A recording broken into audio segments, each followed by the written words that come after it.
राम राम दोस्तों, कैसे हो आप? सर आशा करते हैं आप सभी अच्छे होंगे, मस्त होंगे, एकदम ठीक ठाक होंगे और मौज काट रहे होंगे। तो दोस्तों आज हम पढ़ेंगे मौर्योत्तर काल, क्योंकि अपना मौर्योत्तर नहीं, मौर्य मतलब साम्राज्य तो हो गया खत्म। तो आज हम पढ़ेंगे दोस्तों मौर्योत्तर काल, जो कि एक अच्छा खासा चैप्टर है। मौर्योत्तर काल के अंतर्गत आता है शुंग वंश, यानी शुंग वंश के कौन थे संस्थापक? यानी पुष्यमित्र शुंग थे, जो कि ब्राह्मण जाति से बिलोंग करते थे दोस्तों, जो कि ब्राह्मण जाति से बिलोंग करते थे। और जो कि पुष्यमित्र शुंग था जी दोस्तों बृहदत्त, यानी मौर्य वंश का अंतिम शासक मतलब बृहदत्त था। उसकी हत्या कर दी थी किसने? पुष्यमित्र शुंग ने। और मतलब पुष्यमित्र शुंग बृहदत्त का सेनापति था और वानवागी चालाकी की हत्या कर दी मतलब बृहदत्त की। वो चालाकी थी, पीछे थे पुष्यदो शुंग, यानी बृहदत्त में पुष्यदो मित्र बन के शुंग सिंह। ठीक है दोस्तों, तो अपन थोड़ा जो मैंने मतलब पीछे पढ़ा है इसका थोड़ा सा भी मतलब वो कर ले अपन, यानी इसको अपन रिवाइज कर लें दोस्तों। मगध मतलब जनपद में से, यानी पहला आया था अपन आर्य वंश, फिर आया था अपन शशुनाग वंश, उसके बाद आया अपन नंद वंश, उसके बाद मौर्य वंश, उसके बाद शुंग वंश। बौद्ध धर्म को यानी पुष्यमित्र शुंग ने बहुत बल पहुंचाई थी, यानी बौद्ध धर्म के स्तूप सांची जो भी असमीय अभिलेख थे जे जाने से एकदम नष्ट भ्रष्ट कर दे पुष्यमित्र शुंग ने, यानी सब मतलब पुष्य दो, यानी बौद्ध धर्म बारे में भी पुष्य दो। पुष्यमित्र शुंग ने अश्वमेघ यज्ञ करवाया, वो भी पतंजलि नामक पुरोहित से। पतंजलि बाबा पे अश्वमेघ नामक यज्ञ करवाओ तो कौन है? पुष्यमित्र शुंग ने बाबा पे, यानी पतंजलि बाबा में भी पुष्य दो, बौद्ध में भी पुष्य और मतलब बृहदत्त में भी पुष्य दो। ये दोस्तों बृहदत्त का यानी पुष्यमित्र शुंग का बेटा अग्निमित्र की चर्चा मालविका अग्नि में मिलती है, जिसके लेखक कालिदास है। पुष्यमित्र शुंग का जो कि अग्निमित्र है ना, जिस को चक्कर चल रहा तो कौन थे? मालविका थे। तो यानी कालिदास ने जिनके ऊपर किताब लिखी थी मालविका अग्नि, यानी अग्नि लगा दी मालविका वाली सेटिंग थी अग्निमित्र की। पुष्यमित्र शुंग का बेटा था अग्निमित्र यानी कछु चीजें में मतलब पुष्यंगे तो वहाँ में घर्षण होगा, आग लगेगी तो अग्निमित्र बनो। अग्निमित्र और मालविका के ऊपर कविता यानी पुस्तक किसने लिखी दोस्तों? कालिदास ने। किसने लिखी दोस्तों? कालिदास ने। ठीक है दोस्तों, कलिंग के छेदी वंश का शासक खारवेल ने मगध पर आक्रमण किया था और उसको जीत लिया था दोस्तों। ठीक है, खारवेल का हाथी गुफा अभिलेख मिला है, नोट। खारवेल में हाथी गुफा अभिलेख मिला है दोस्तों, हाथी गुफा खारवेल में। ये अपनी अच्छी सी ट्रिक दोस्तों, मस्त वाली ट्रिक है भैया। लाला वीरना असीन मशूक सा असीन तेरा चेहरा मशूक सा हसीन, मशूक सा हसीन है, मैं एकदम मशूक सा। आते अड्रिया का वंश साते सुन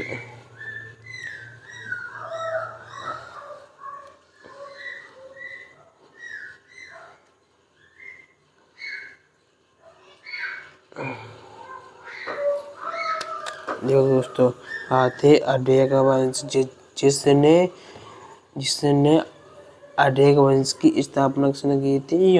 मतलब बिम्बिसार ने। और ये मतलब वैशाली को नहीं जीत पाया था। दोस्तों कौन? बिम्बिसार। और मतलब बिम्बिसार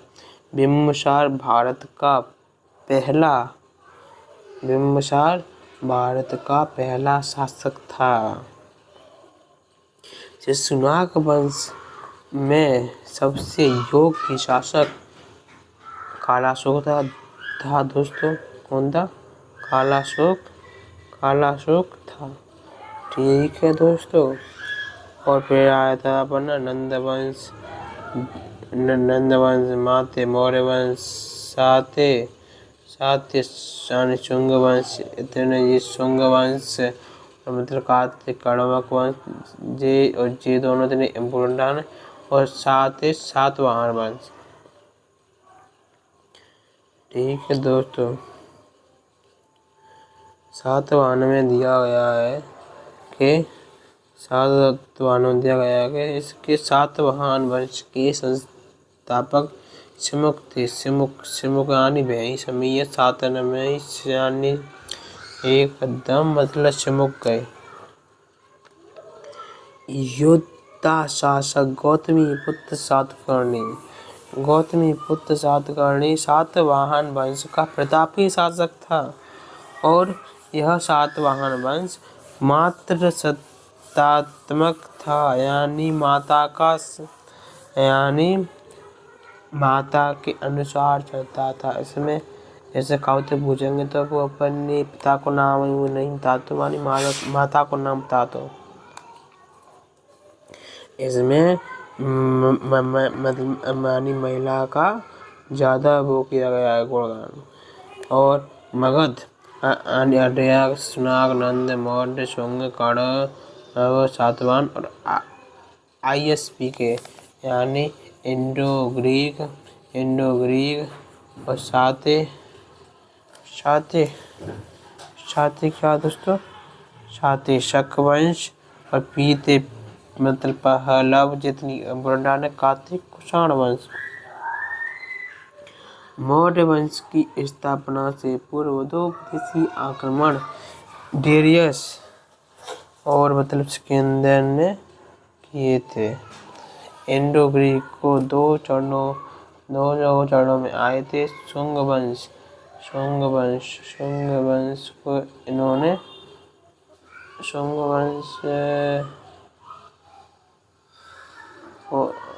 इन्होंने हरा दिया था। और मतलब इंडो ग्रीक विक्टोरिया क्षेत्र के थे, वो भी हिंदू को सिमल पर्वत पर रहते थे और इनने सोने को सिक्का चलाया था। साते शक राजा या चित्रक होता था। और शक वंश के शासक रुद्रदामन ने उज्जैन यानी मतलब सुदर्शन झील का पुनर्निर्माण कराया था, जो कि उज्जैन का शासक था रुद्रदामन। वो भी यानी शासक था शक वंश का। फिर आता है अपना मतलब कुषाण वंश दोस्तों। इसका प्रतापी शासक कनिष्क था। कनिष्क कार्तिक कुषाण और कार्तिक कनिष्क। कुषाण के नाम है राण। निष्क नहीं दोस्तों। क्या नहीं दोस्तों, इसमें कहानी मतलब कुषाण वंश का कौन था प्रतापी शासक दोस्तों? कनिष्क था। कनिष्क यानी कनिष्क के दरबार में कनिष्क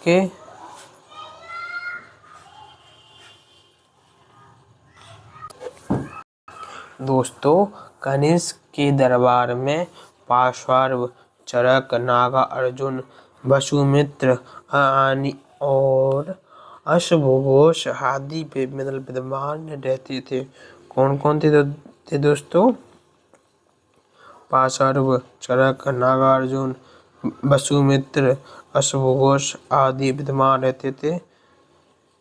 कनिष्क के समय में चौथी बौद्ध संगति हुई थी, और जो के नागा अर्जुन कनिष्क के दरबार में रहते होते हैं, और माने नागा अर्जुन ने शून्यवाद का सिद्धांत नागार्जुन ने दिया था। भारत का आइंस्टीन कौन है? भारत का Einstein Einstein Einstein Einstein Einstein Einstein Bharat का आइंस्टीन नागार्जुन कर्ण अर्जुन ने अंतिम शासक कौन था दोस्तों? अंतिम शासक था वासुदेव। फिर आता अपना गुप्त वंश। गुप्त वंश का शासक पहले कुषाण वंश के सामंत हुआ करते थे, यानी जिनके खेतन की रखवाली करते थे, यानी खेत सामंत यानी जमींदार। गुप्त वंश। दोस्तों अपन कहाँ पे चल रही थी दोस्तों? खेतों में चल रही थी। खेतों में चल रहे थे वही अपन इटालियन गार्डन से घूम गया है दोस्तों। कहाँ से? इटालियन गार्डन से। गुप्त वंश का शासक पहले कुषाण वंश के सामंत हुआ करते थे, और गुप्त वंश वैष्णव धर्म के उपासक थे, और इनकी कौशाम्बी राजधानी थी। श्रीगुप्त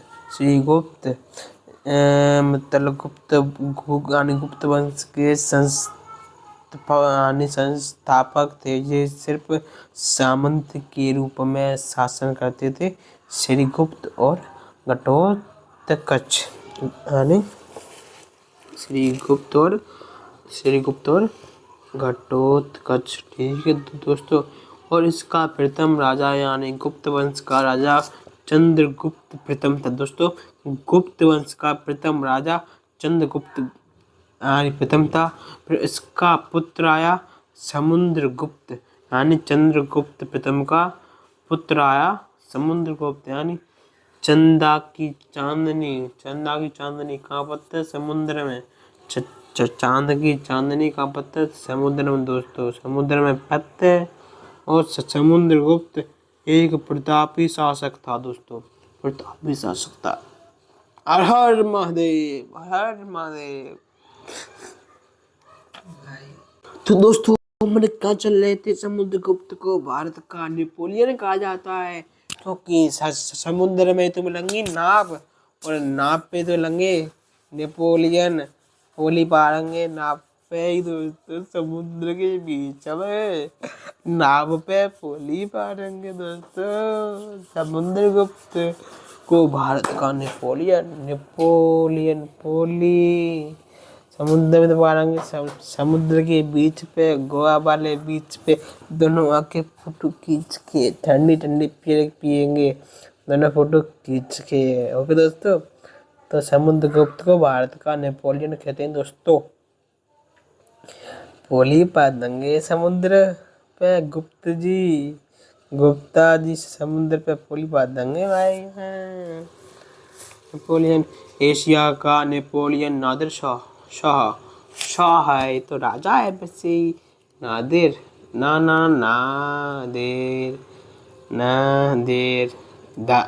यानी एशिया का नेपोलियन बनने में, एशिया की पोली करने में देर न कर नादिर शाह। समुद्रगुप्त का पुत्र रामगुप्त तो वैसे तो चौथी बकलोल रहते तो, और रामगुप्त का पुत्र चंद्रगुप्त द्वितीय था, यानी समुद्रगुप्त का पुत्र था रामगुप्त, और रामगुप्त का पुत्र था रामगुप्त का पुत्र था चंद्रगुप्त द्वितीय दोस्तों। पहला आया, कौन आया था दोस्तों? यानी श्रीगुप्त, घटोत्कच, चंद्रगुप्त द्वितीय, चंद्रगुप्त द्वितीय यानी चंद्रगुप्त चंद्रगुप्त चंद्रगुप्त प्रथम आया था दोस्तों। उसके बाद समुद्रगुप्त, समुद्रगुप्त के बाद रामगुप्त, रामगुप्त के बाद दोस्तों यानी चंद्रगुप्त द्वितीय आया था दोस्तों। चंद्रगुप्त द्वितीय ने शकों का अंत करने पर विक्रमादित्य की उपाधि धारण की थी। चंद्रगुप्त द्वितीय ने दो बेर करी हुई उपाधि धारण, 2 बेर यानी किसने ने दोस्तों, चंद्रगुप्त द्वितीय ने 2 बार विक्रमादित्य की उपाधि धारण की थी। कालिदास को भारत का शेक्सपियर कहा जाता है। भारत को काली बहुत ही काला बहुत काली बहुत है, तो कालिदास को भारत का शेक्सपियर कहा जाता है। और चंद्रगुप्त द्वितीय के समय पर चीनी यात्री पाषाण भारत आया था दोस्तों। कौन आया दोस्तों? चीनी यात्री दोस्तों, यानी चंद्रगुप्त के समय पे चीनी यात्री पाषाण भारत आया था दोस्तों। चंद्रगुप्त न्याय के लिए प्रसिद्ध था और जहाँ की जो कि सिंहासन था दोस्तों वो प्योर पत्थर का था दोस्तों। चंद्रगुप्त के बाद शासक उसका पुत्र कुमारगुप्त बना था दोस्तों। यानी चंद्रगुप्त के बाद उसका पुत्र कुमारगुप्त शासक बना। इस यानी चंद्रगुप्त द्वितीय के दरबार में 9 विद्वान रहते थे दोस्तों। और जो कि रामगुप्त था और गुप्त को कौन तो रामगुप्त को चंद्रगुप्त द्वितीय था,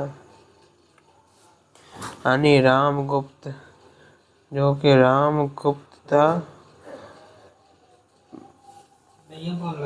रामगुप्त चंद्रगुप्त यानी द्वितीय का भाई था। और रामगुप्त की पत्नी कौन थी? देवी। और देवी ने चंद्रगुप्त द्वितीय फसाल हुआ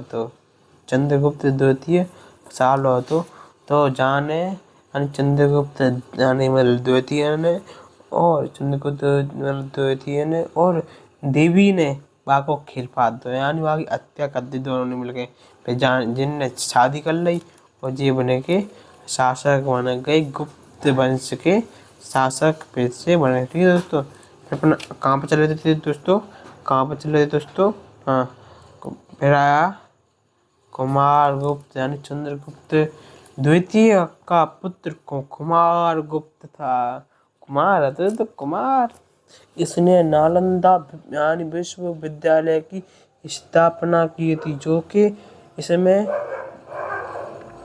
पूरी यानी सुविधा थी। और जहाँ में यानी विश्व के भैया दूध पे आते, मोड़ा मोड़ी पढ़वे आते, नालंदा विश्वविद्यालय में आते थे दोस्तों। वह इस विद्यालय को ऑक्सफोर्ड ऑफ महायान बुद्ध कहा जाता है। इसके अलावा स्कंदगुप्त इसने और सुदर्शन झील का पुनर्निर्माण स्कंदगुप्त ने करवाया था। यानी जाको भैया 4 बेर बोएगा।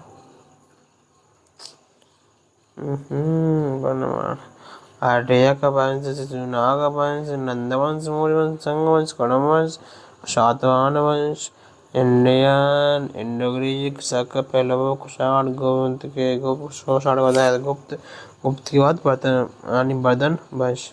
फिर आया अपना श्रीगुप्त, घटोत्कच, चंद्रगुप्त प्रथम, समुद्रगुप्त, रामगुप्त, चंद्रगुप्त द्वितीय, कुमारगुप्त, स्कंदगुप्त। दोस्तों आज के इतना ही दोस्तों, हम मिलते हैं अगले टॉपिक पर। और आज के इतना ही। तब तक के लिए दोस्तों जय हिंद जय भारत।